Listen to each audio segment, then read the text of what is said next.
माना, अब शंख तक तुम नहीं, तुम्हारी मृत्यु पहुंचेगी। उठो और मिटाओ अधर्म को, मिटा दो शंकासुर को।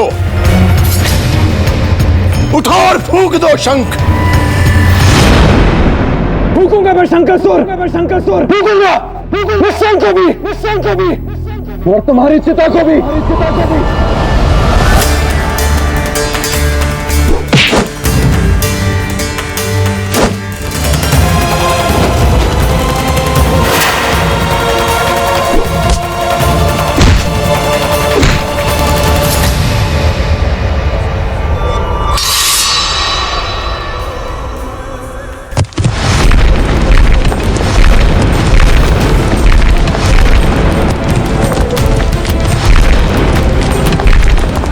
रुक क्यों गए?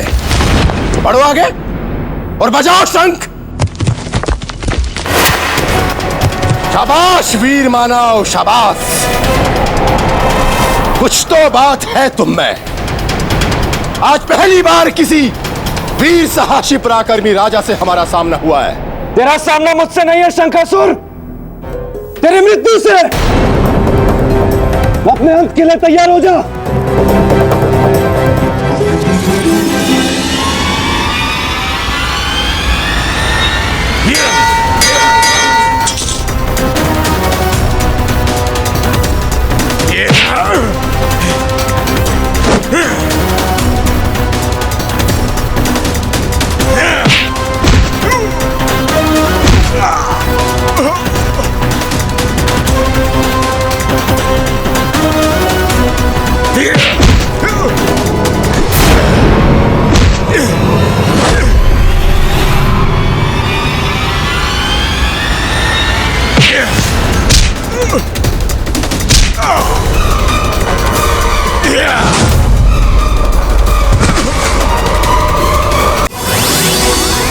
नहीं, मैं सोने का नहीं बन सकता। मुझे सोने का नहीं बनना, बचाओ मुझे। इंसान जो बोता है वही काटता है सामंत, किंतु अभी भी समय, तुम अपने श्राप से मुक्त हो सकते हो। मुझे बताओ कि मत्स्यगंधा कहाँ है? मत्स्यगंधा मुझे श्राप देखे दक्षिण मुखी शंख के साथ अदृश्य हो गई।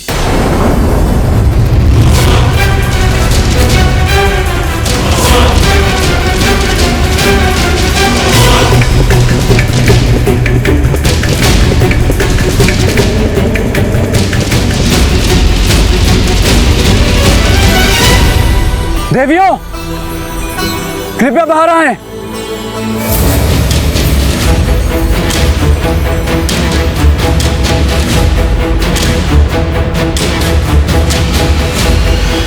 क्या हुआ राजन? देवियों, कृपया देवी मत्स्यगंधा को बुलाएं। मत्स्यगंधा यहाँ कहाँ है? यहाँ नहीं है? नहीं। और वहां भी नहीं है। सामंत के अनुसार वो उसे श्राप देकर कहीं अदृश्य हो गई। और मुझे लगा कि वो यहाँ अपने लोग वापस आई होंगे। और शंख ने उसकी रक्षा की। और उन्हें इस जगह के अलावा और कहां ले जा सकता है? मुझे तो लग रहा है कि वो दोनों किसी संकट में तो नहीं।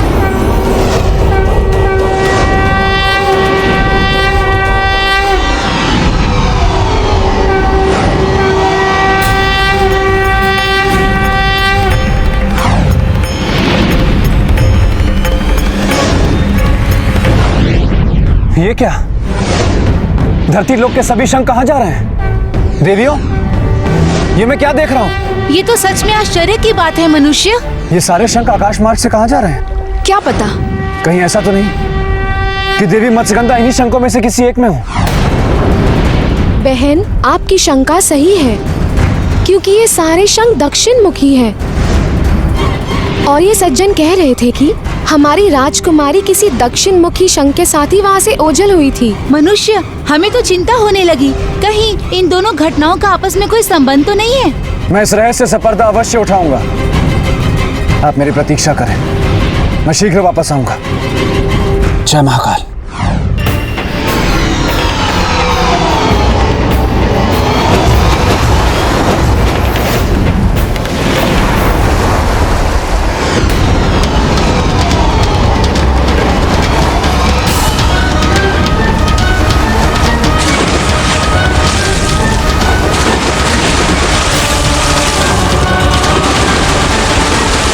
ये तो मैं पहली बार देख रहा हूँ। ये सारे शंख जो एक बार समुद्र से बाहर आ गए वो पुनः समुद्र में वापस लौट रहे हैं।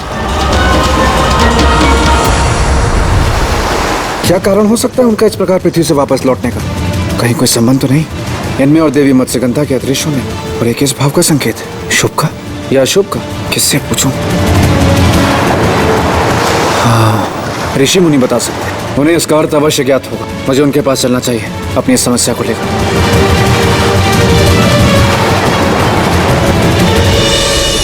भगवान विष्णु के कर कमलों में सदा पाए जाने वाले दक्षिण मुखी शंख गए तो कहाँ गए, क्यों गए, कारण किसी को ज्ञात नहीं।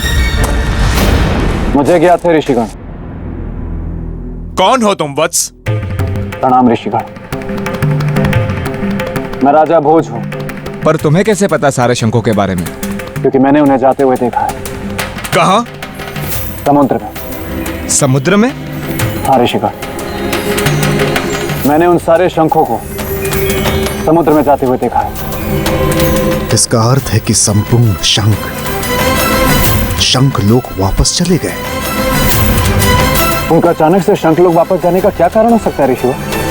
कारण तो वहां के क्रियाकलापों को देखने के बाद ही पता चलेगा। तो कृपया देखें ऋषिवर और पता लगाएं इस कारण का, क्योंकि इस समस्या के समाधान के लिए उस कारण का जानना अति आवश्यक है। तुम्हारा कथन उचित है।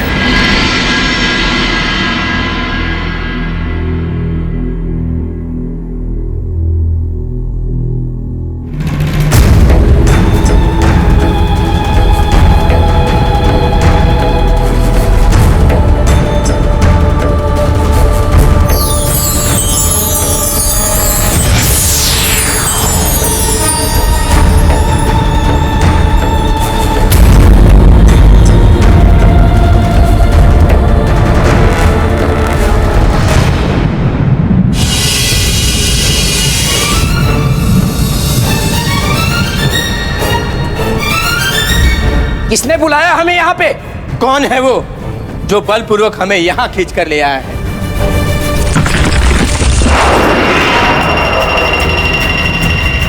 मैं लाया हूं तुम लोगों को यहाँ अपनी आसुरी शक्ति से खींचकर। कौन हो तुम? देता हूं परिचय।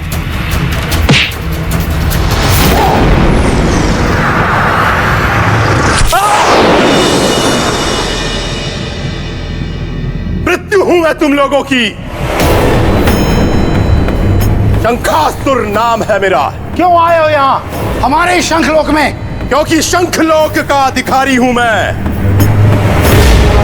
अब केवल मेरा अधिकार होगा तुम्हारे शंखलोक पर, और शीघ्र ही तीनों लोकों को मैं अपने अधिकार में कर लूंगा और बन जाऊंगा संपूर्ण ब्रह्मांड का स्वामी। देवताओं से लेकर मनुष्य तक सबके सब मेरे दास होंगे। इसलिए संपूर्ण ब्रह्मांड के स्वामी से प्रसन्न नहीं, उसकी आज्ञा का पालन करना सीखो। असुर सैनिकों, बंदी बना लो इन सबको।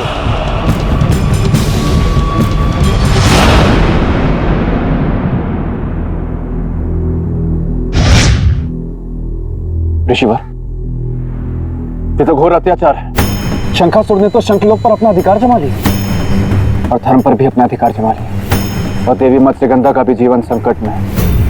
मत्स्यगंधा का जीवन? हाँ ऋषिवर, जब तांत्रिक ने सामंत को देवी मत्स्यगंधा का आंसू लाने को कहा, तब देवी मत्स्यगंधा ने सामंत को श्राप दे दिया, और तब तांत्रिक के क्रोध से बचने के लिए दक्षिण मुखी शंख ने उन्हें अपने अंदर संभाल लिया। इसलिए मुझे पूर्ण विश्वास है ऋषिवर कि देवी मत्स्यगंधा भी दक्षिण मुखी शंख के साथ ही होंगे। धर्म और जीवन को हानि पहुंचाना तो असुरों का स्वभाव होता है, किंतु हमें इस अधर्म को साथ मिलकर रोकना होगा ऋषिवर, नहीं तो बहुत बड़ी हानि हो जाएगी। ना सोना बने लोगों का जीवन बचेगा, और न धर्म और पवित्रता के प्रतीक शंखों का। आपका विचार उत्तम है वत्स, किंतु समस्या यह है कि उसे रोका कैसे जाए, क्योंकि वो यहाँ नहीं है, शंख लोक में है। तो क्या हुआ ऋषिवर? मैं जाऊंगा शंखलोक, मैं रोकूंगा उससे। परंतु कैसे जाओगे शंखलोक? शंखलोक तो समुद्र की अथाह गहराई में है, जहां किसी भी मनुष्य का जाना संभव नहीं है। जहां तक मैं जानता हूं ऋषिवर, इस संसार में कुछ भी असंभव नहीं। बस अपने लक्ष्य को पाने की सच्ची लगन होनी चाहिए। और यदि मनुष्य निस्वार्थ भावना और सच्चे लगन से अपने लक्ष्य की ओर काम करता है, तो सारी सृष्टि भी उसकी सहायता में लग जाती। तुम्हारा यह संकल्प देखकर यह सिद्ध हो रहा है कि सफलता तुम्हारी निश्चित ही दासी होगी। यदि आपको ऐसा लगता है ऋषिवर, तो कृपा करके मुझे मार्ग दिखाएं। शंखलोक जाने का एक ही उपाय है, जलकुंभी विद्या को सीखना। बिना जलकुंभी विद्या को सीखे कोई भी मनुष्य शंखलोक नहीं जा सकता। तो मैं सीखूंगा ऋषिवर, धर्म की रक्षा के लिए और अपने वचन की रक्षा करने के लिए मैं जलकुंभी विद्या अवश्य सीखूंगा।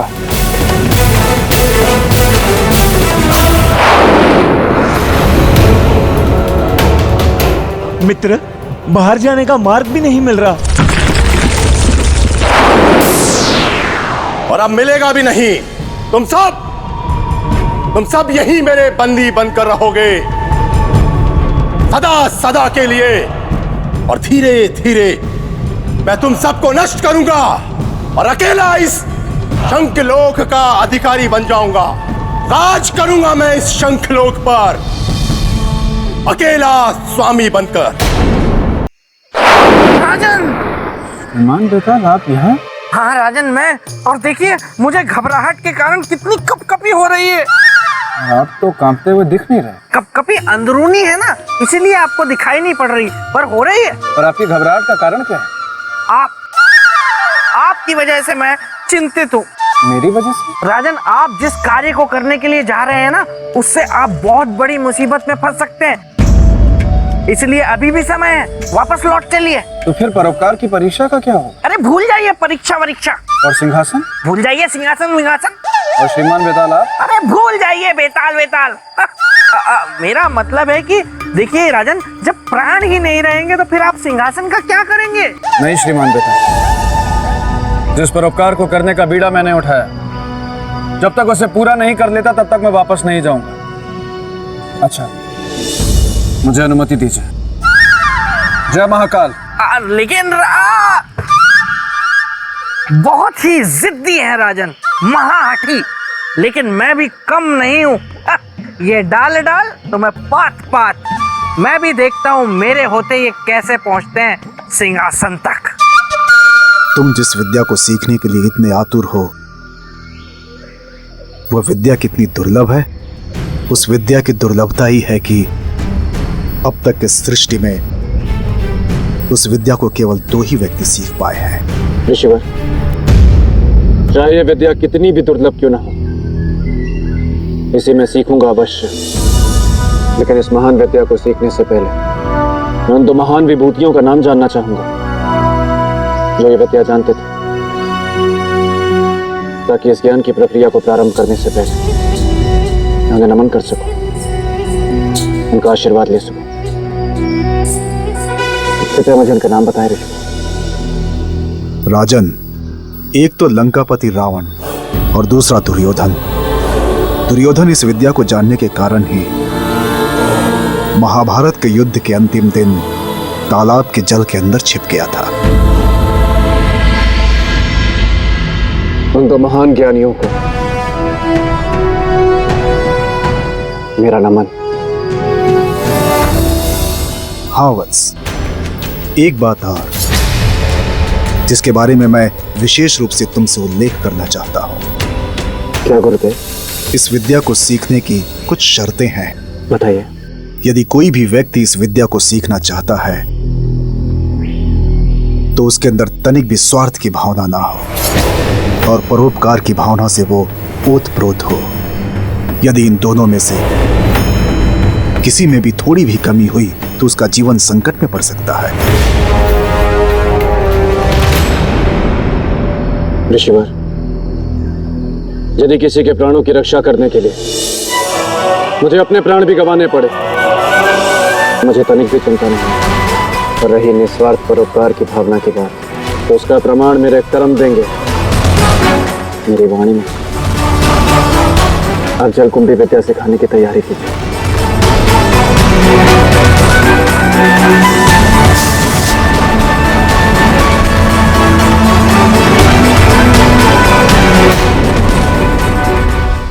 What?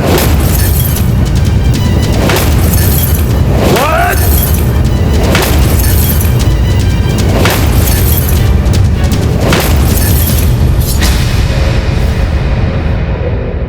बस अंत के लिए केवल एक शंख, अर्थात इधर एक का अंत और उधर तीनों लोकों में विजय का आरंभ। शंख तुम्हारे समाप्त होते ही शंकासुर पाताल लोक का स्वामी बन जाएगा। विजय पथ पर एक पग आगे बढ़ जाएगा शंकासुर।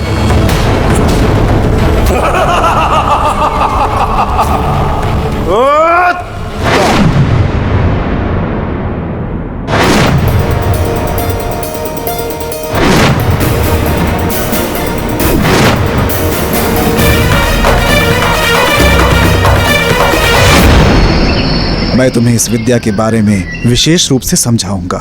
जलकुंभी विद्या एक योग क्रिया है, जल में विद्यमान प्राणवायु को ग्रहण करने की क्रिया।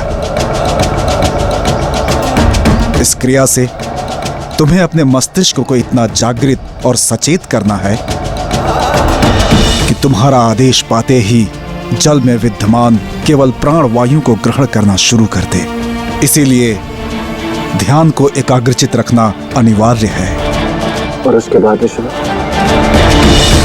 उसके बाद तुम्हें स्वयं इस बात की अनुभूति होगी कि तुम्हारे मस्तिष्क की समस्त शक्तियां एकत्रित होकर तुम्हारे आदेश का पालन कर रही हैं और तुम प्राणवायु को ग्रहण करने में सफल हो रहे हो। एक बात का ध्यान रहे, तुम्हारा आदेश जितना ही दृढ़ होगा, तुम्हारी आज्ञा का पालन उतना ही शीघ्र होगा। इसलिए अपने ध्यान को एकाग्रचित करना अति आवश्यक है। समझ गया ऋषिवर, जैसा आपने कहा है वैसा ही होगा। तो ठीक है, जल में प्रवेश करो।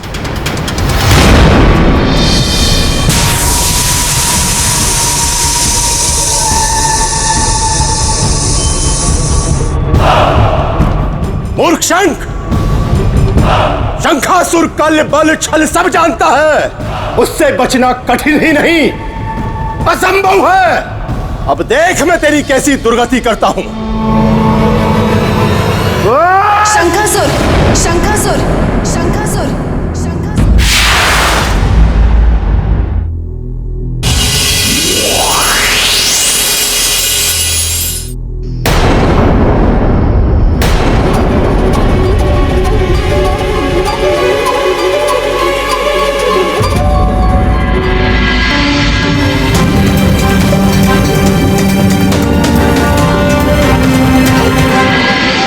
तुम्हारी सुंदरता का जवाब नहीं है सुंदर। तुम्हारे इस मनमोहक रूप ने मुझे वश में कर लिया है।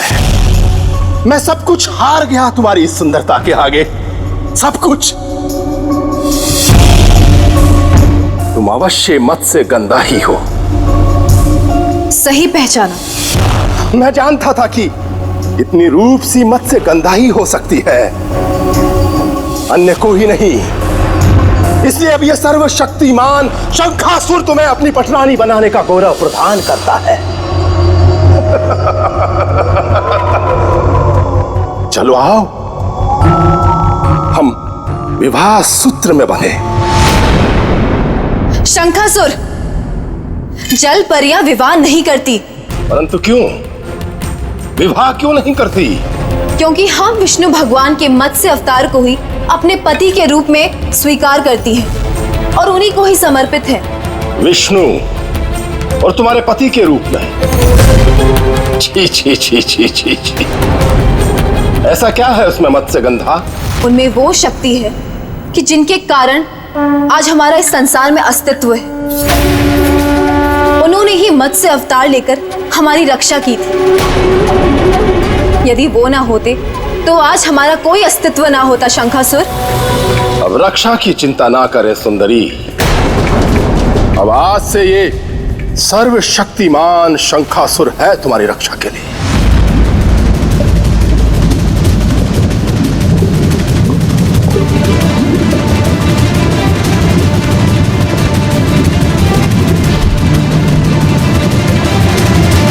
वत्स, इस विद्या को सीखने के लिए मेरे बताए निर्देशों के अनुसार इस योग को केंद्रित होकर साधना।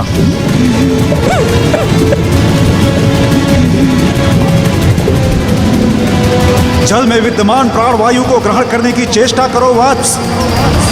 अपने ध्यान को केंद्रित करो।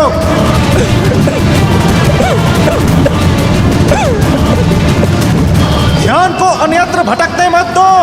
यूं समझो तुम जल के अंदर नहीं हो।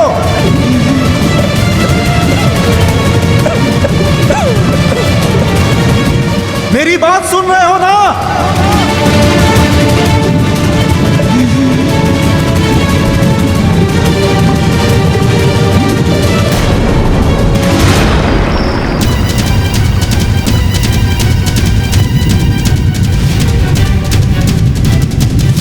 चलो आ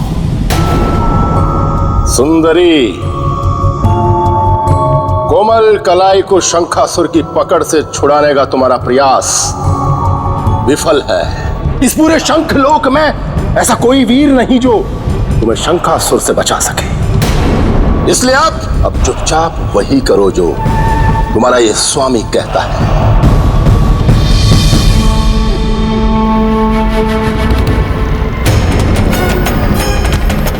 नहीं, ऐसा नहीं हो सकता है। ऐसे परोपकारी राजा भोज के जीवन का अंत नहीं हो सकता। मैं उसके निकट जाऊंगा।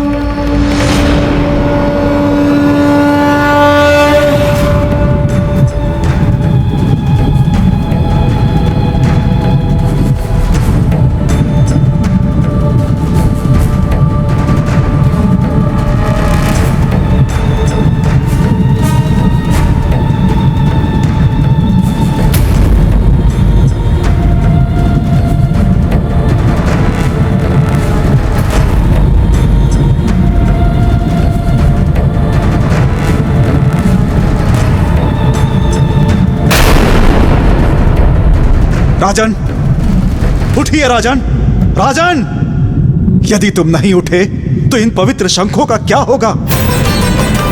शंखासुर से इन पवित्र शंखों के जीवन को कौन बचाएगा? आपका संकल्प विफल नहीं हो सकता।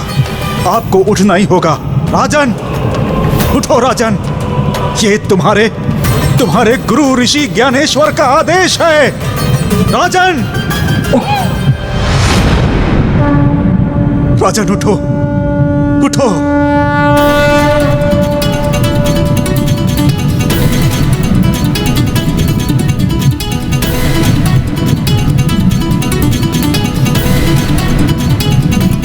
राजन, अंततः आपने समस्त बाधाओं से लड़कर जलकुंभी विद्या पर विजय हासिल कर ही लिया। यदि आप जैसा गुरु हो तो असंभव भी संभव हो जाए।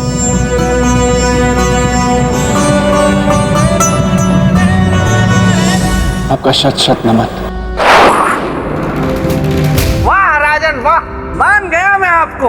आखिरकार आपने जलकुंभी विद्या सीख कर जल लोक में प्रवेश पा ही लिया।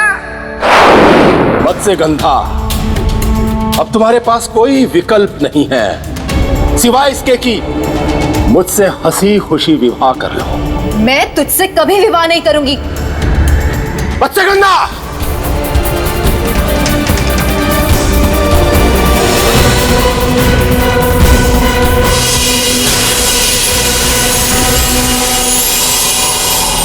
मत्स्यगंधा, तुम मुझसे बच नहीं पाओगी। अंतिम बार कह रहा हूं, शंख से बाहर आ जाओ मेरे पास। इसी में तुम्हारी और तुम्हें शरण देने वाले शंख की भलाई है। शंखासुर, ये शंख अपनी जान दे देगा पर मुझको तुझे कभी नहीं देगा। तुम दुनिया में सब कुछ पा सकते हो पर मुझे कभी भी नहीं। तो फिर अपने इनकार का परिणाम भुगतने के लिए तैयार रहो।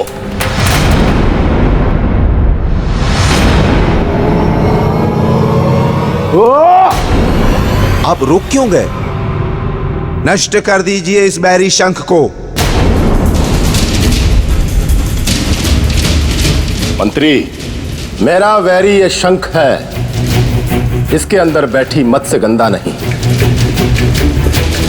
वो तो मेरी प्रेमिका है। यदि मैं इस शंख को नष्ट करूंगा तो मेरी मत्स्यगंधा का जीवन भी समाप्त हो जाएगा। अगर ये बात है तो हमें दक्षिण मुखी शंख को मारने का विचार त्यागना ही होगा।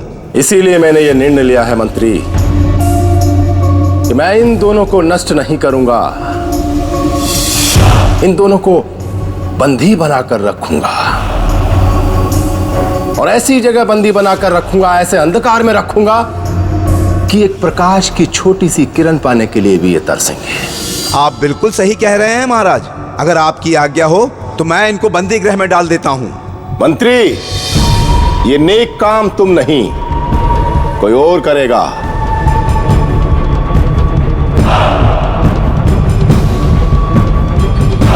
हे शंखलोक की कंदराओं में बसने वाले अंधकासुर, प्रकट हो, प्रकट हो, प्रकट हो। अंधकासुर उपस्थित है महाराज, आदेश करें। अंधकासुर, इस शंख को ले जाओ और अपने गहन अंधकार के बंदी गृह में कैद कर रखो। तब तक कैद करके रखो जब तक इसमें छुपी मत्स्यगंधा अपनी इच्छा से बाहर आकर मुझसे विवाह करने के लिए हाँ न कह दे। ले जाओ इसे, ले जाओ इसे, ले जाओ इसे। आपका कोटि कोटि धन्यवाद कि आपने जलकुंभी विद्या सिखाकर मुझे इस योग्य बनाया कि मैं शंखलोक में प्रवेश कर सकूं, उसके रहस्यों को जान सकूं, उसके भेदों को जान सकूं और शंखासुर के आतंक से सारे शंखों को और देवी मत्स्यगंधा को बचा सकूं। अब मुझे आज्ञा दो। राजन, हाँ शिवा। शंखलोक जाने से पहले शंखासुर के सच को जानना अनिवार्य है। क्या इतना सच जान लेना पर्याप्त नहीं कि वो एक असुर है, एक अधर्मी है? राजन, इतना ही जानना पर्याप्त नहीं है। उसके शंखों को नष्ट करने की भावना के सच को जानना अति आवश्यक है। वो शंखों को नष्ट क्यों करना चाहता है ऋषि? इसलिए नष्ट करना चाहता है कि इन शंखों की शंख ध्वनि से उसकी मृत्यु निश्चित है। ऐसा उसे श्राप मिला है। शंखों की ध्वनि से मृत्यु? हाँ राजन, दक्षिणामुखी शंख के शंखनाद से। और श्राप का कारण? एक समय की बात है, शंखासुर ने बेताल और बेसुरे स्वर के शोर से संपूर्ण सृष्टि को त्रस्त कर दिया था।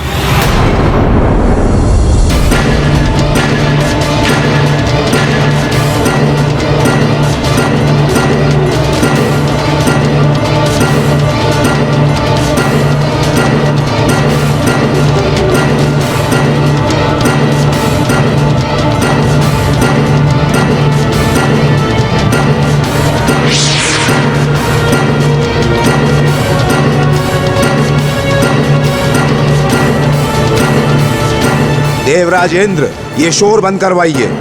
इस शंखासुर ने तो विकट स्वर उत्पात बचा रखा है, किंतु वो चाहता क्या है? ऋषिवर, यही तो समझ में नहीं आ रहा कि वो चाहता क्या है। एक समय तो ऐसी स्थिति आ गई कि उसके शोर से संपूर्ण सृष्टि कांप उठी। ऐसा लगने लगा कि संपूर्ण ब्रह्मांड ध्वस्त हो जाएगा। और देवताओं ने उसे रोकने का प्रयास नहीं किया? किया। देवता इस शोर से त्रस्त होकर परमपिता ब्रह्मदेव के पास गए और उनसे इस शोर को बंद कराने का आग्रह किया। हे प्रभु, हमारी रक्षा कीजिए, हम देवों की रक्षा कीजिए। क्या कारण है इंद्रदेव जो आपने हम तीनों को एक साथ बुलाया? ब्रह्मदेव, इस ध्वनि को शांत कराइए। अब और अधिक समय तक हम इस शोर को सहन नहीं कर पाएंगे। पूरा ब्रह्मांड कंपित हो रहा है प्रभु। यह सत्य है कि यदि यह स्वर उत्पात रोका नहीं गया देवों, तो प्रलय से पूर्व ही प्रलय की स्थिति आ जाएगी। यह अत्यंत कर्णकटु एवं कर्कश ध्वनि है।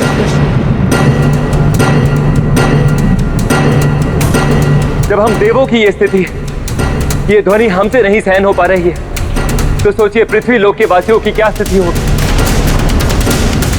मुझे तो यह आशंका है कि इस ध्वनि से बहुत से प्राणियों की मृत्यु हो चुकी हो। अतएव आपसे अनुरोध है कि इसका कुछ उपाय निकालिए। धैर्य रखें इंद्रदेव, इस समस्या का समाधान अवश्य निकलेगा।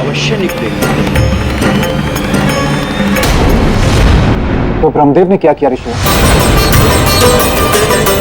तब ब्रह्मदेव शंखासुर के पास गए। शंखासुर, ब्रह्मदेव, आप तो मैंने बुला ही लिया आपको। तुम्हारे इस अप्रिय कोलाहल के कारण हमें आना ही पड़ा। क्यों मचा रखा है ये स्वर उत्पात? क्यों सबकी शांति समाधि भंग की है? क्या चाहिए तुम्हें? वरदान, अमरता का वरदान। वो मैं तुम्हें नहीं दे सकता। तब नहीं बंद होगा ये शोर, ये कोलाहल।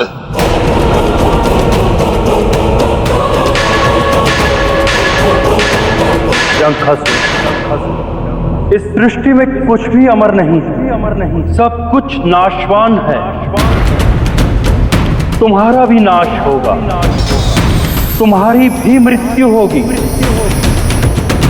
किंतु मैं तुम्हें वरदान देता हूं कि तुम्हारी मृत्यु का कारण दक्षिणमुखी शंख की पवित्र ध्वनि होगी।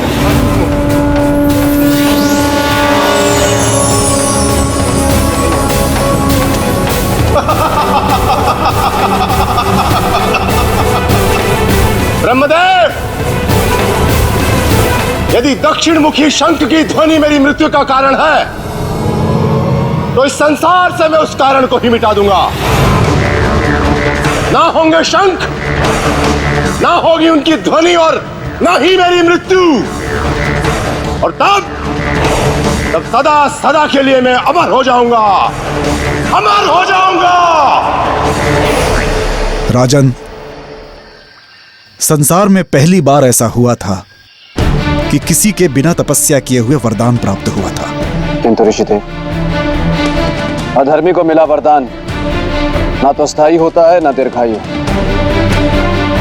और ये वरदान शंखासुर की अधिक दिन तक रक्षा नहीं कर पाएगा। आपका कथन सत्य है राजन। धर्म के मार्ग पर अधर्म केवल विघ्न उत्पन्न कर सकता है। धर्म पर राज नहीं, राज तो केवल धर्म ही करेगा। विजय पताका तो केवल धर्म का ही लहराएगा। आपके आशीर्वाद से शंखासुर के साथ भी ऐसा ही होगा। अच्छा, अब मुझे आज्ञा दो। विजयी भव। जय महाकाल।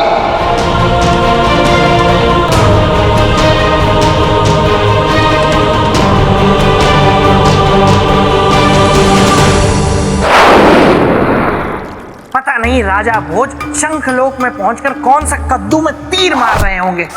हाँ, मैं तो भूल ही गया कि मैं सौंदर्य लेखा को बुद्धू बनाकर गया था।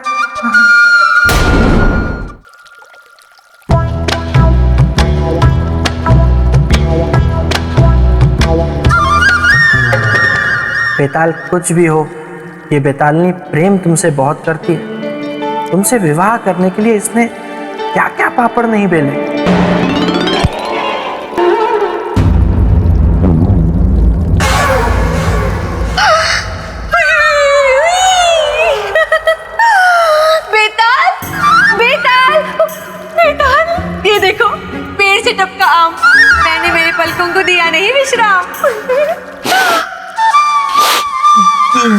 ये कैसे हो सकता है? मतलब सोने का आम? क्यों नहीं हो सकता? नहीं हो सकता। ऐसे कैसे बेताल? तुम्ही ने तो कहा था इस पेड़ से टपकेगा आम, इसीलिए तो मैंने मेरा जीवन किया तुम्हारे नाम। अब तो तुम्हें ये प्रेम अंगोछा पहनना ही होगा। नहीं, सौंदर्य लेखा देखो, मैंने झूठ बोला था। ओहो, तो ये भी कहा सच्चा सोने का आम है?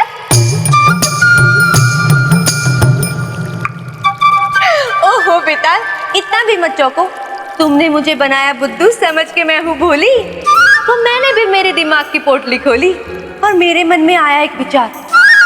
मैंने सोचा क्यों ना बनाऊं मैं ही जादू से सोने का आम। तो इसका मतलब ये सब कुछ तुम्हारा किया धरा है? हाँ, अब तो तुमने ये प्रेम अंगोछा लिया है पहन, अगर इसे उतारा तो नहीं होगा सहन।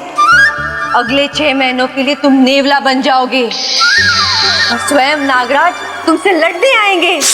तो बोलो, बनना है नेवला?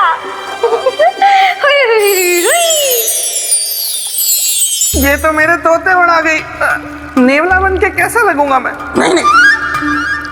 परंतु पहली बार ये प्रेम अंगोछा पहनकर पता नहीं क्यों बुरा नहीं लग रहा है। मन में हिलोरे उठ रहे हैं।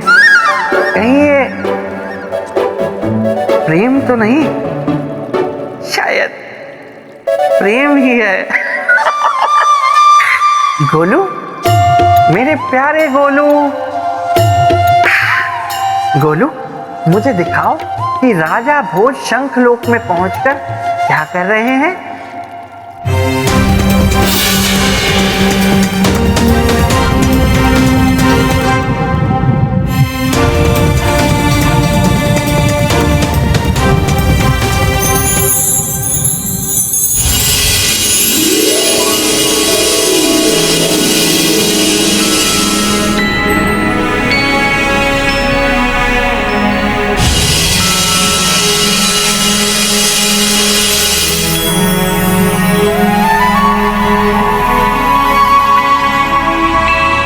अपने प्राणों को संकट में डालकर मेरी मर्यादा और प्राण बचाने वाले हे दक्षिण मुखी शंख,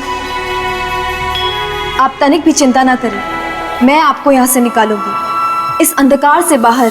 नहीं निकल सकती तुम बाहर यहाँ से, मत्स्यगंधा।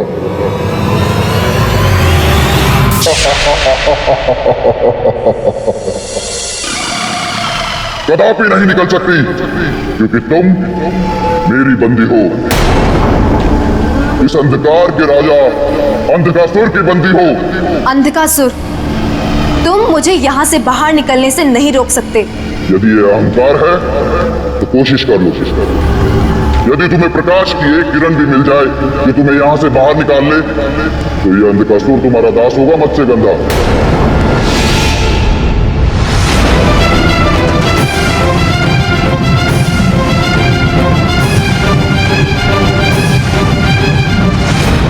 अंधकार का वातावरण बहुत ही भयावह होता है। यदि मन में साहस और विश्वास हो तो बाहरी अंधकार आपका कुछ नहीं बिगाड़ सकता। इसका अर्थ यह है कि तुम अपने विश्वास और साहस के प्रकाश के बल पर यहाँ से चली जाओगी। यहाँ के हमारे अंधकार के साम्राज्य को छोड़कर चली जाओगी। अवश्य जाऊंगी।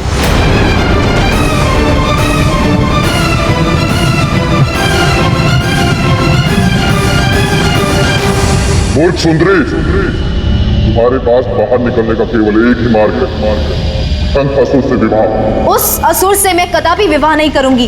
फिर तुम मरोगी, इसी अंधकार में मरोगी। ना सृष्टि का प्रकाश देख पाओगी और ना ही अपने जीवन का प्रकाश।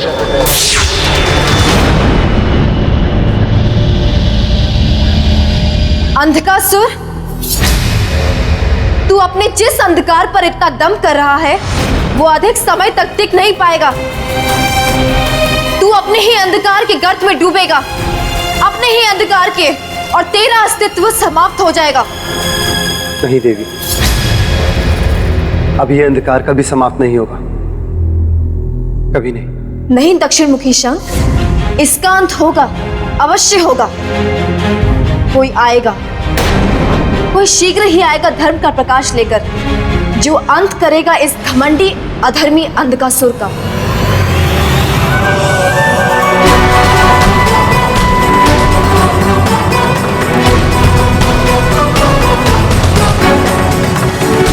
यही है शंखलोक।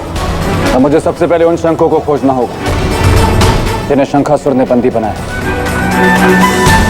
और कहाँ होंगे?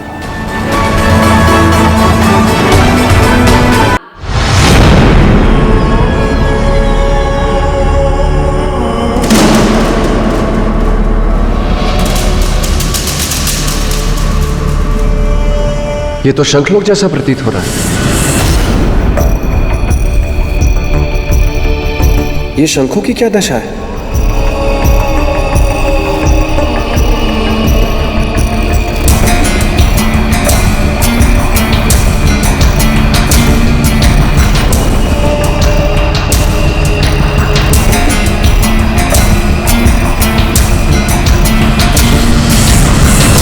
मैं इन टूटे शंखों का आवाहन करता हूं।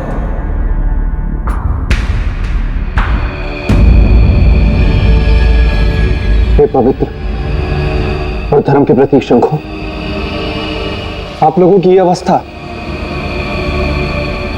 किसने की? आप लोगों की अवस्था शंखासुर ने राजन। शंखासुर? हाँ राजन। तो अब शंखासुर खंडित होगा। नहीं राजन, शंखासुर का अंत नहीं हो सकता। ऐसी बात नहीं है शंकर। जिसका आरंभ है तो उसका अंत भी है। परंतु कैसे होगा उसका अंत राजन?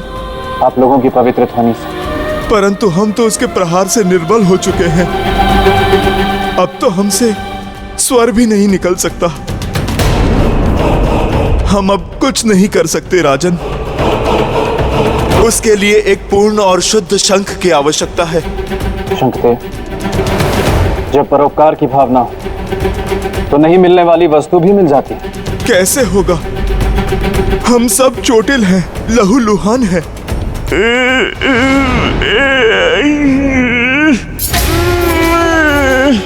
अच्छा शंखदेव, एक बात बताइए कि आपने दक्षिण मुखी शंख के साथ देवी मत्स्यगंधा को देखा है? नहीं राजन। इन्होंने भी नहीं देखा? तो वे कहाँ गए होंगे?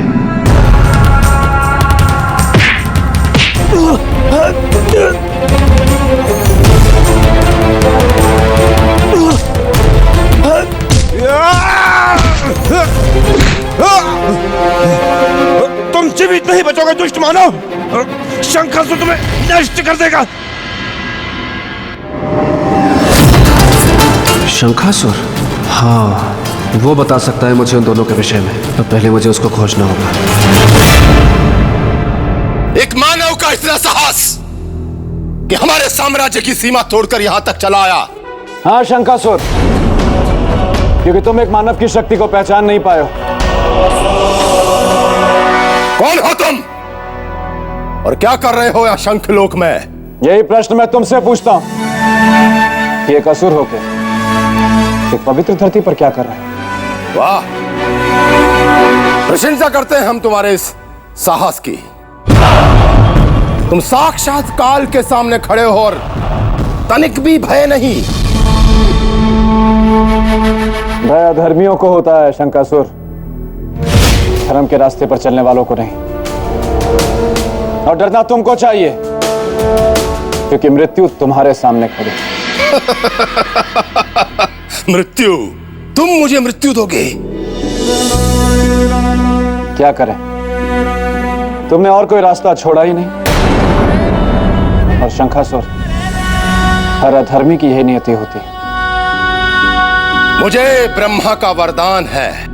जानता हूं, और इस बात को भी भली भांति जानता हूं कि दक्षिण मुखी शंख की ध्वनि के कारण तुम्हारी मृत्यु होगी। तो अब मैं तुम्हें अपनी मृत्यु का अवसर प्रदान करता हूं। वो दक्षिण मुखी शंख जिसकी ध्वनि से मेरी मृत्यु है। अंधकासुर! आदेश। जाओ और उस बंदी दक्षिण मुखी शंख को ले आओ।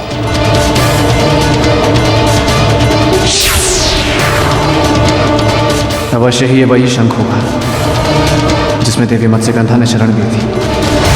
यही सुनहरा अवसर होगा उस शंख और इस रक्षक को मारकर मत्स्यगंधा से विवाह करने का। वो इसे देखकर बाहर निकलेगी और मैं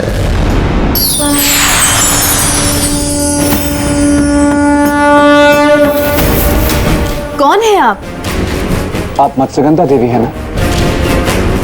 प्रणाम देवी। मैं राजा भोज, आपका रक्षक। मेरे काल, आगे बढ़ो और उठाओ मेरी मृत्यु के कारक उस दक्षिण मुखी शंख को और इतनी जोर से बजाओ कि मेरी मृत्यु हो जाए। बजाओ शंख को।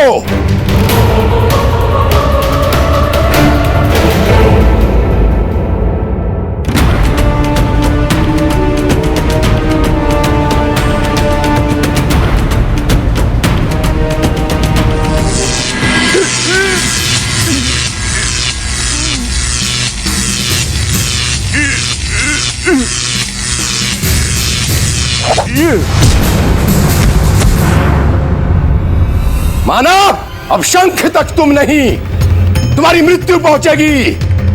उठो और मिटाओ अधर्म को, मिटा दो शंकासुर को। उठो और फूंक दो शंख। फूंकूंगा मैं शंकासुर, फूंकूंगा इस शंख को भी और तुम्हारी चिता को भी।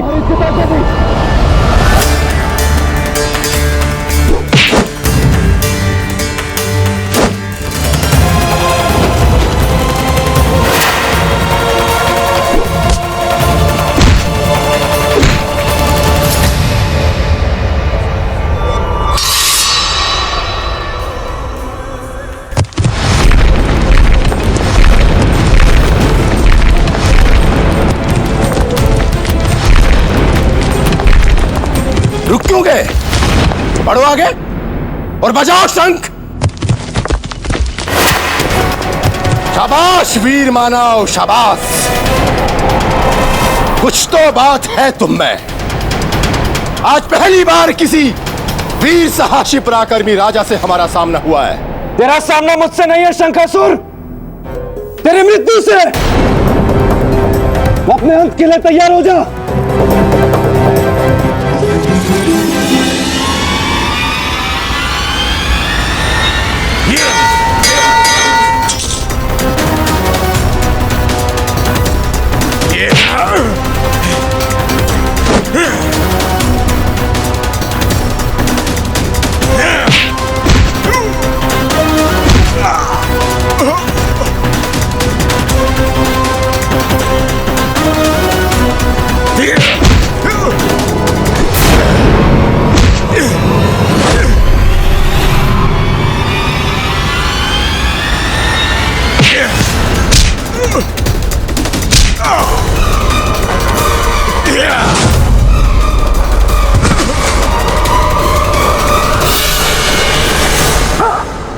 ये क्या, राजा भोज तो गिर गए।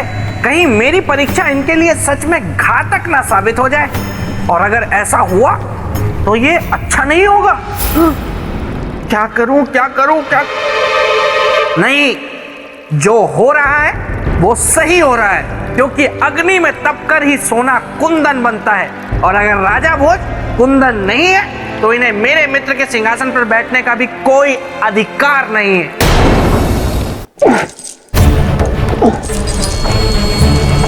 कहाँ हूं मैं? किस स्थान में हूं?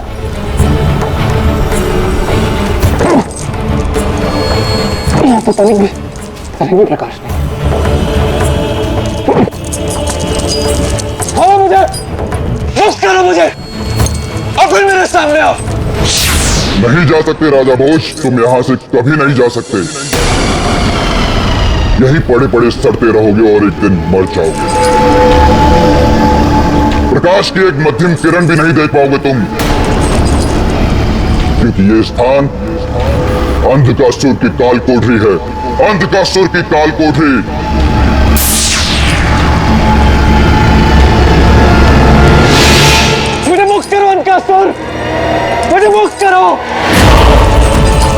मेरा जाना यहाँ से अनिवार्य है। मैंने वचन दिया उन जलपरियों को कि उनकी देवी मत्स्यगंधा को मैं वापस लाऊंगा। वचन दिया उन सोने के बने लोगों को कि उनका जीवन मैं वापस लौटाऊंगा। और वचन दिया है खुद को कि संसार में मैं उन शंखों को पुनर्स्थापित करूंगा। नहीं तो बहुत भारी अनर्थ हो जाएगा, अधर्म की विजय हो जाएगी और मैं ऐसा नहीं होने दूंगा। मुझे मुक्त करो अंधकासुर।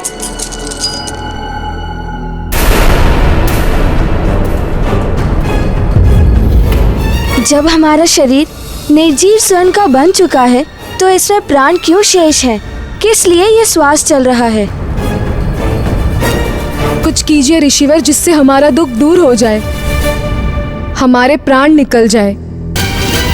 हाँ ऋषिवर, आप तो ज्ञानी हैं, कुछ कीजिए, कुछ कीजिए।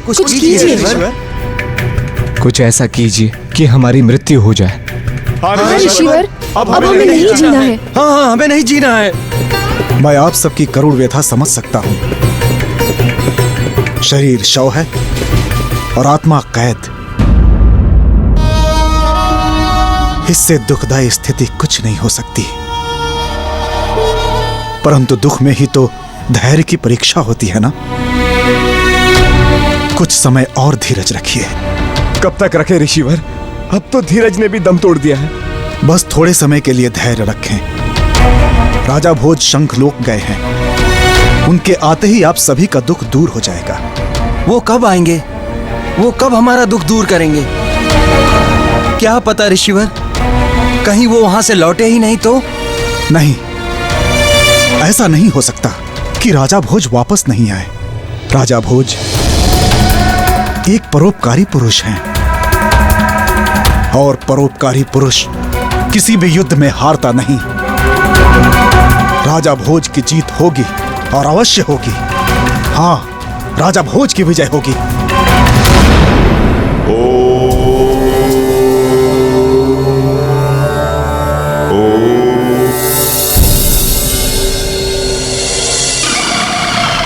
मेरे मृत्यु देवता, यहाँ तुम्हारी कोई शक्ति प्रभावी नहीं होगी, क्योंकि यह स्थान अंधकासुर का गहन खो है, अंधकार से भरा गहन खो।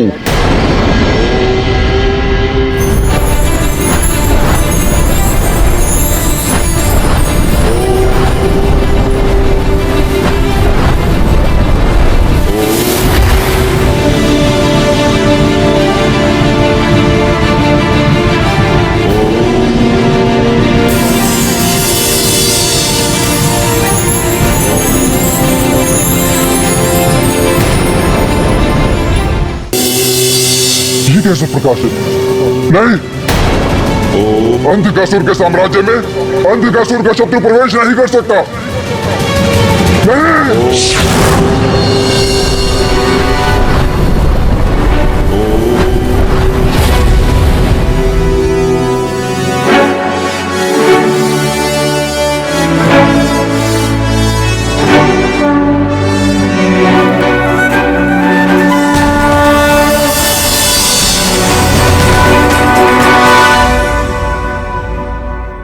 ये तो दक्षिण मुखी शंख है। देवी मत्स्यगंधा, देवी मत्स्यगंधा, आप सुन रही हैं ना मुझे?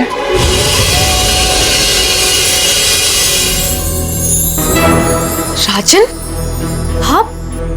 आप यहाँ क्यों आए हैं? आपको अंधकासुर और शंकासुर से मुक्त कराने। क्यों?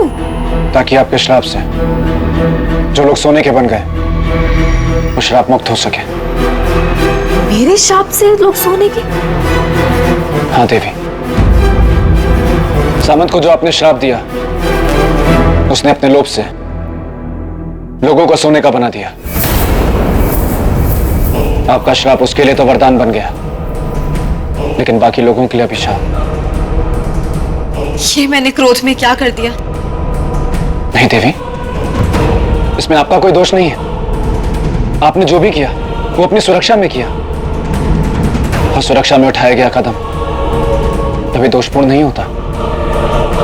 और अब हमें यहां से निकलने का मार्ग देखना होगा देवी। नहीं राजन, मैं यहां से नहीं जा सकती। आप चले जाइए। मैं आपकी बेड़ियां खोलने में आपकी मदद करती हूँ। देवी, आप चिंता ना करें। मैंने जल परियों को वचन दिया है कि मैं आपको यहां से मुक्त कराकर ही ले जाऊंगा। आपकी सुरक्षा अब मेरी जिम्मेदारी है।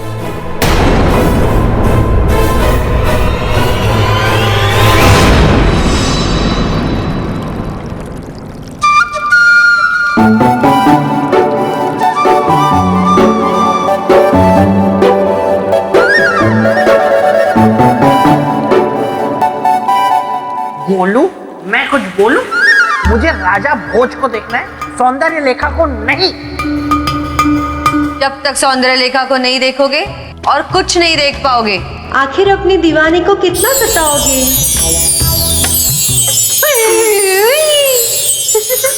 सौंदर्य लेखा, देखो इस समय मैं राजा भोज की बहुत ही बड़ी और बहुत ही कठिन परीक्षा लेने में व्यस्त हूँ और उस परीक्षा की समाप्ति का समय आ गया है, इसलिए अभी तुम यहाँ से जाओ।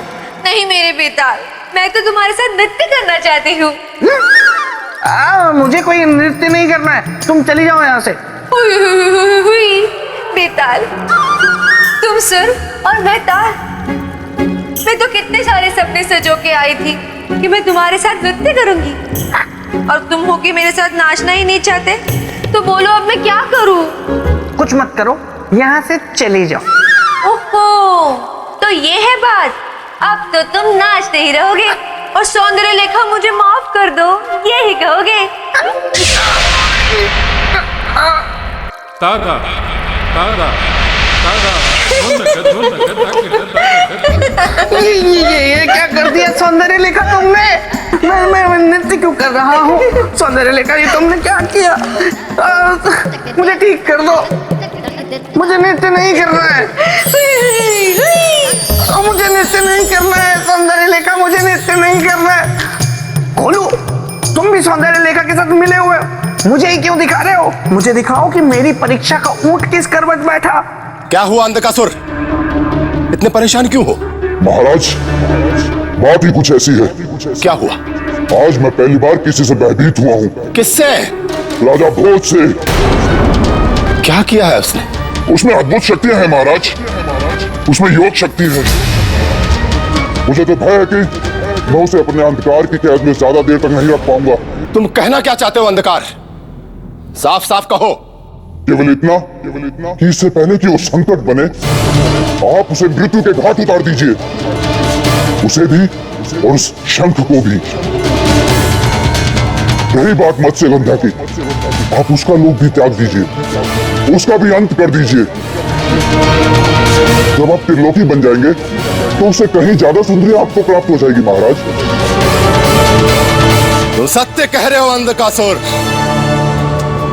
जब मत्स्यगंधा को हमारा प्रेम स्वीकार नहीं है तो उसके जीने का अर्थ क्या है? क्या है उसके जीने का अर्थ? हम आज ही उन सब का अंत कर देंगे, मिटा देंगे सबको इस दुनिया से। नहीं राजन, यह कदापि संभव नहीं है। जानता हूं। फिर भी ऐसे परामर्श दे रहे हैं? क्योंकि इसके अतिरिक्त हमारे पास बाहर निकलने का कोई और मार्ग नहीं है। राजन, हम मत्स्य कन्याएं कभी विवाह नहीं करती, क्योंकि जब विष्णु जी ने मत्स्य अवतार लेकर हमारी रक्षा की थी, उन्होंने हमें अपनी पत्नी के रूप में स्वीकार किया था। इसीलिए हम विष्णु जी को अपने मन से अपना पति मानते हैं। देवी, क्षमा करिएगा, किंतु आप केवल अपने बारे में सोच रही हैं। यदि आप अपने से ऊपर उठकर सोचिएगा तो आपको अपनी ही बातें आधारहीन और अर्थहीन नजर आएंगी। यदि एक सिद्धांत को, एक परंपरा को त्याग देने से सारे समाज का हित हो तो इसे त्याग देना चाहिए देवी। और जहां तक मैं समझता हूं, इससे आप अपने धर्म की रक्षा करेंगे, धर्म का उल्लंघन नहीं करेंगे। बाकी निर्णय आपका है देवी, आप फैसला करें।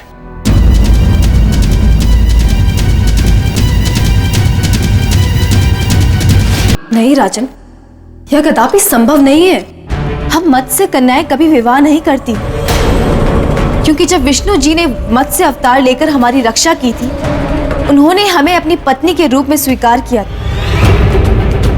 इसीलिए हम विष्णु जी को अपने मन से अपना पति मानते हैं। देवी, क्षमा करिएगा। एक परंपरा को त्याग देने से सारे समाज का हित हो, तो उसे त्याग देना चाहिए देवी।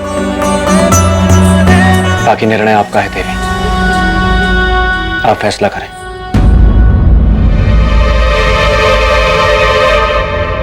ठीक है राजन, जैसा आप चाहते हैं वैसा ही होगा। धन्यवाद देवी, आपका बहुत बहुत धन्यवाद।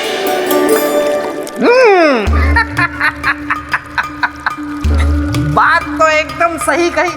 इधर देखो, बात एकदम सही कही राजा भोज ने। परंतु इन्हें पता नहीं है कि शंखासुर, भस्मासुर और क्रोशासुर से भी बड़ा सुर है।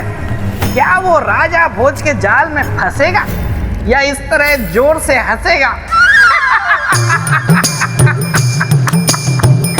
चलो, बात नहीं करनी है तो जाओ यार।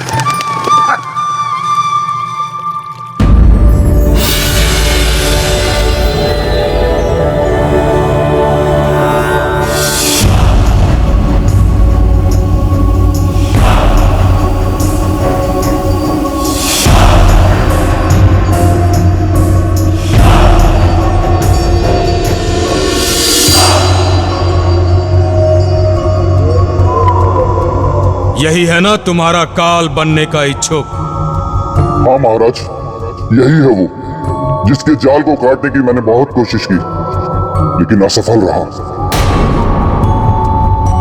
घबराओ मत तुम, मैं भेजूंगा आज इसे काल के गाल में। ऐ मानव, अब तुम्हारा ये आत्मबल, योग बल, अध्यात्म बल सब धरा का धरा रह जाएगा। तुम रत्ती भर भी हमारा अहित नहीं कर पाओगे। पूछो क्यों? क्योंकि जिस दक्षिण मुखी शंख की ध्वनि से तुम मेरा अंत करने वाले थे, आज मैं उसी का अंत करने वाला हूं। हे मानव, सुना तुमने? आज मैं अपनी मृत्यु के कारक का अंत करने वाला हूं।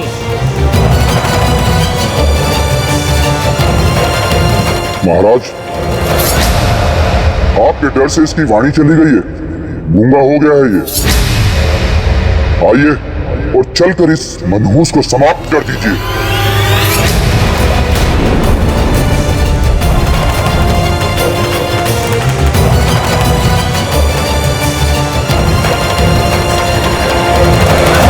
ब्रह्मदेव, आज आप गलत सिद्ध हो जाएंगे कि संसार में कोई अमर नहीं है, क्योंकि आज के बाद मैं इस दक्षिण मुखी शंख का अंत करके सदा सदा के लिए अमर हो जाऊंगा। अमर हो जाऊंगा।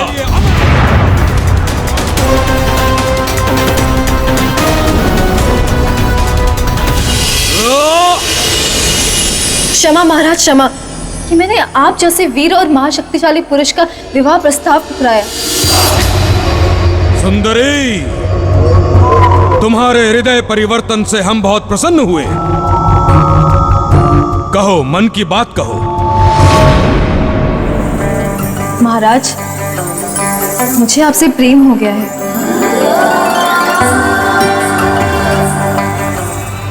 महाराज, इसकी बातों में मत आइएगा। ये इसका प्रेम पाश नहीं, प्रेम फांस है। ये आपको फंसाने और इस शंख को बचाने की इसकी चाल है। चुप, तुम चुप रहो।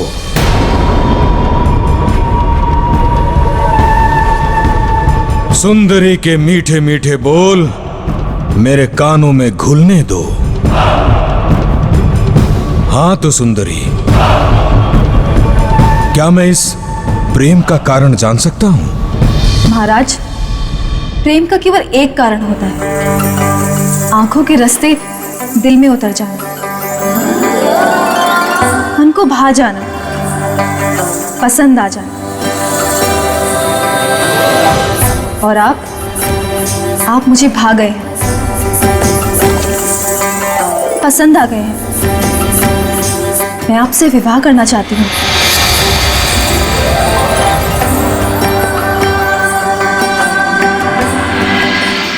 विवाह? महाराज, इसकी कोई बहुत गहरी चाल है। इसकी बात बिल्कुल भी मत सुनिएगा।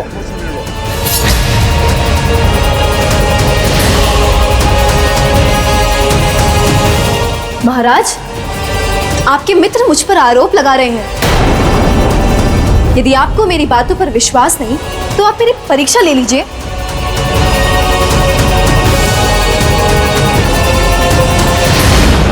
सुंदरी,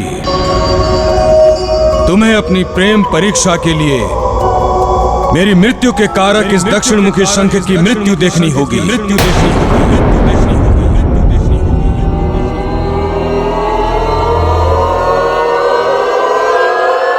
देखूंगी। जो मेरे पति की मृत्यु का कारण बने, उसकी भला मुझे क्या आवश्यकता हो सकती है? इसे नष्ट कर दीजिए महाराज।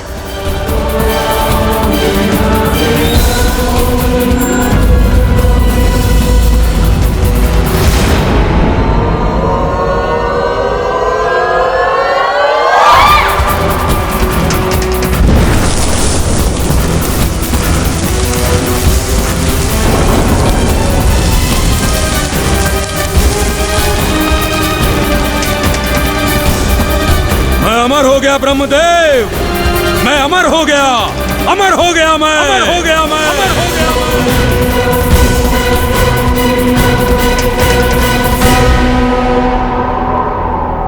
सुंदरी, तुमने हमारे प्रेम को पहचाना है। मैं हृदय से तुम्हारा आभारी हूं। आओ हमारे साथ, हम आज अभी तुमसे गंधर्व विवाह करेंगे। चलो आओ।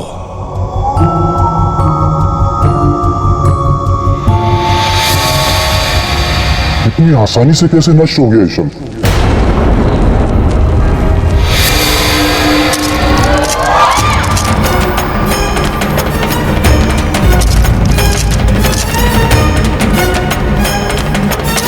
ये कैसा अनर्थ है? लोगों के शरीर में दरारें? ऋषिवर, ये हमारे अंत समय की पहचान है। हाँ ऋषिवर, हमारी आत्मा इस देह रूपी पिंजरे से मुक्त हो जाएगी। हम अब मर जाएंगे। और वैसे भी अब हम अधिक दिन तक जी नहीं सकते, क्योंकि हम भोजन कर नहीं सकते, पानी पी नहीं सकते, चल फिर नहीं सकते, तो कैसे सहेंगे आत्मा के भार को ऋषिवर?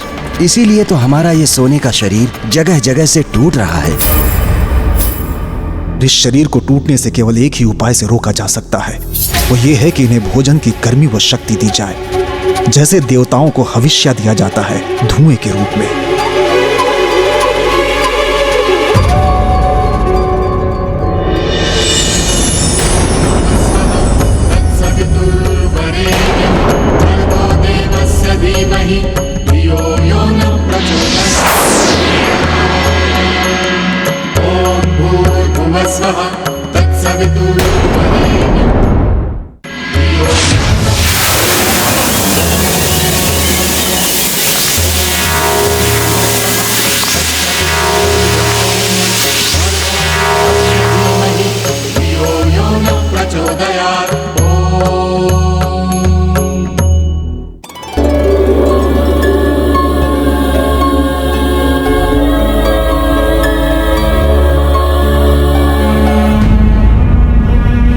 राजा भोज, अब मैं इन्हें अधिक देर तक सुरक्षित नहीं रख पाऊंगा।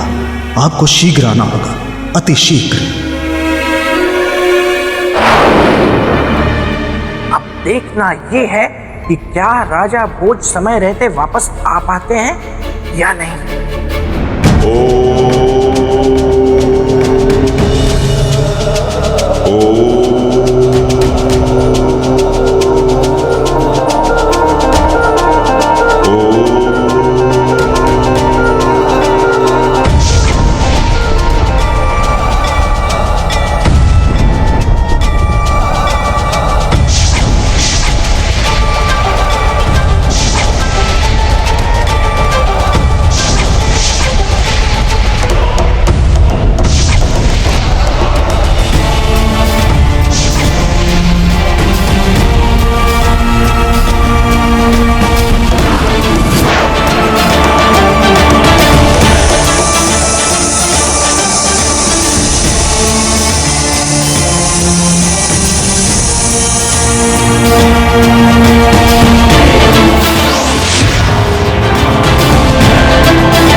सकता।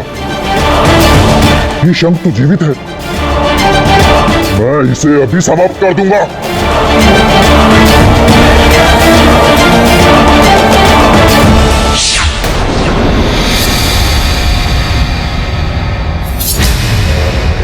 अंधकासुर, तुम्हारे अत्याचार का समय समाप्त हो चुका है। अब मैं तुम्हें तुम्हारे अत्याचारों का फल दूंगा।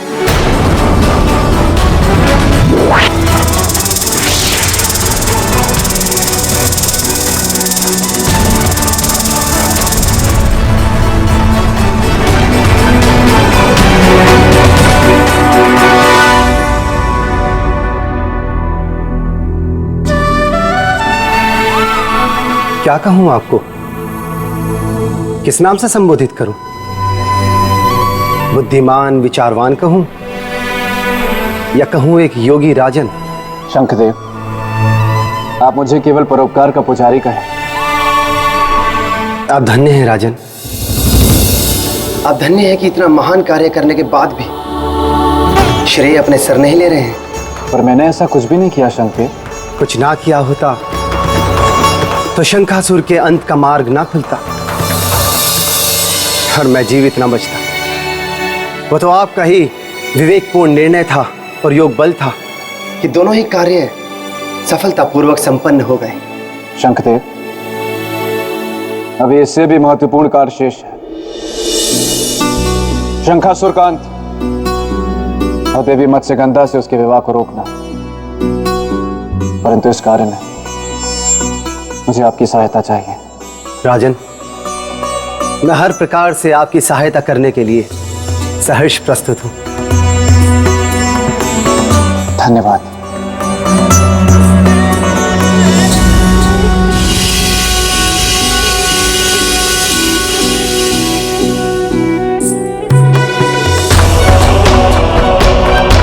शंखासुर, अब तुम्हारा अंत निश्चित है। ये आप लोगों का गंधर्व विवाह है और गंधर्व विवाह में वरमाला के आदान प्रदान मात्र से ही आप दोनों एक दूसरे के पति पत्नी हो जाएंगे। सर्वप्रथम वधू वर के गले में वरमाला डालेंगी।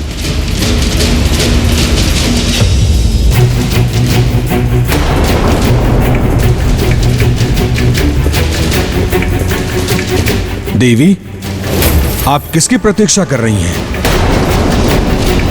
मेरी मेरी मेरी मेरी ताकि मैं आपके विवाह के शुभ अवसर शंख बजाने का ये शुभ कार्य कर।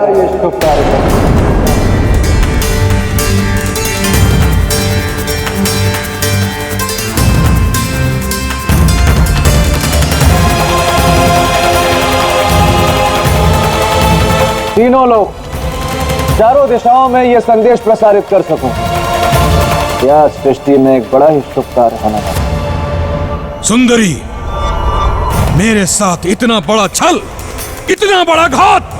छल और घात तो तुमने किया है शंखासुर। पवित्र शंखों को बंदी बनाकर शंखलोक पर अपना अधिकार जमा कर। ओह, तो तुम इस सुंदरी के साथ मिलकर मुझसे मेरा अधिकार हरण करने आए हो? नहीं, मैं तुम्हारा अधिकार नहीं हरने आया, मैं तुम्हारे प्राण हरने आया हूं शंखासुर। तुम्हारे विवाह के अवसर पर ये पवित्र दक्षिण मुखी शंख बजा। नहीं नहीं मानव, नहीं, तुम ये शंख नहीं बजा सकते।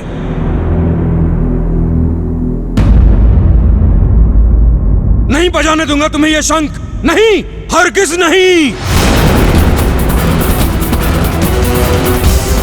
तुम्हारा ये मुझे मारने का प्रयास विफल होगा। मैं इतना दूर चला जाऊंगा कि तुम्हारी ये शंख की ध्वनि मेरे कानों को सुनाई नहीं देगी, और ये शंख की ध्वनि मुझे नष्ट नहीं कर पाएगी। शंखासुर, यह पवित्र दक्षिण मुखी शंख है। तू संसार के किसी भी कोने में क्यों ना चला जाए, इस शंख की ध्वनि के प्रहार से नहीं बच सकता। तेरी मृत्यु निश्चित है।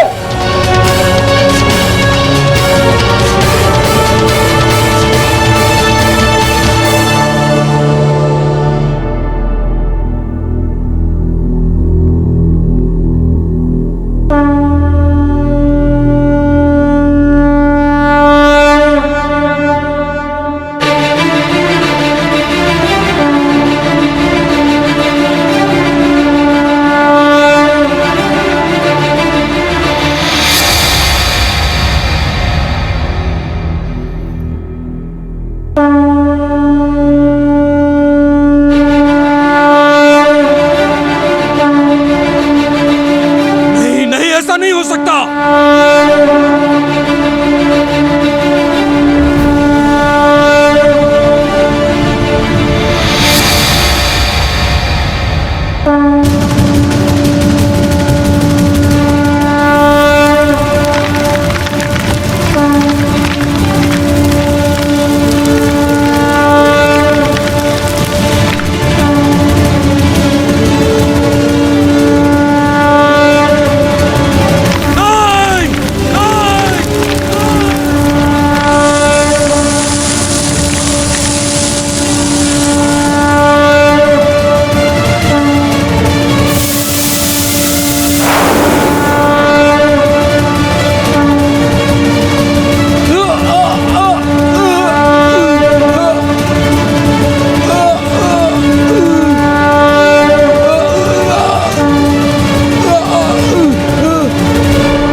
मेरा धर्म बचाने के लिए आपको बहुत बहुत धन्यवाद राजन। देवी, कुछ देर के लिए आपका मन शंका से भर गया था ना? शंका से नहीं, पर भय से अवश्य सिहर उठी थी। राजन, जहां आप जैसा साहसी, निस्वार्थी, परोपकारी और पुरुषार्थी होगा, वहां भय अधिक समय तक नहीं रह सकता। आपका बहुत बहुत धन्यवाद राजन, जो आपने इस पवित्र शंखलोक को एक असुर से मुक्त कराया, हमारे जीवन की रक्षा की, और वो भी निस्वार्थ। शंखदेव, मैंने तो बस अपने मनुष्य होने का धर्म निभाया और परोपकार ही था मनुष्य का पहला धर्म। उसे मैं कैसे छोड़ देता? राजन, हम सभी आपके ऋणी हैं। धन्यवाद देवी।